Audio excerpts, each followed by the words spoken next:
बहुत पुराने वक्त की बात है कि गांव के करीब से रात के वक्त कोई ऊंटों का काफिला गुजरा, क्योंकि उस वक्त कोई भी गाड़ियां भी याद नहीं हुई थी। सुबह जब एक शख्स अपने खेतों में जाने लगा तो उसने ऊंट के पैरों के निशान देखे। क्योंकि उसने इससे पहले इतने बड़े पांवों के निशान कभी नहीं देखे थे, वो भागता हुआ गांव में वापस आया और मजीद लोगों को वो निशान दिखाने के लिए साथ ले गया। लेकिन कोई नतीजा बरामद ना हुआ कि निशान है किस चीज के। तब वो गांव की बुजुर्ग खतून को, जो कि चल नहीं सकती थी, कंधों पर उठा के लाए ताकि ये मामला हल करें कि ये किस चीज के पांव के निशान है। बुढ़िया ने जब वो निशान देखे तो ऊंची ऊंची रोने लगी और फिर हंसना शुरू कर दिया। जो ही बुढ़िया संभली, सभी ने उससे रोने और हंसने की वजह पूछी।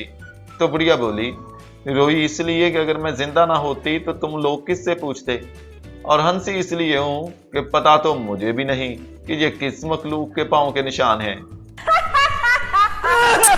एक शख्स खाना खाने लगा तो खाना खाते हुए उसने अपनी बीवी से पूछा, ये आज जो तुमने सब्जी बनाई है इसका क्या नाम है? बीवी ने कहा, क्यों? आदमी बोला, चूंकि मुझे भी ऊपर जाकर जवाब देना है कि तुम क्या खाकर मरे हो।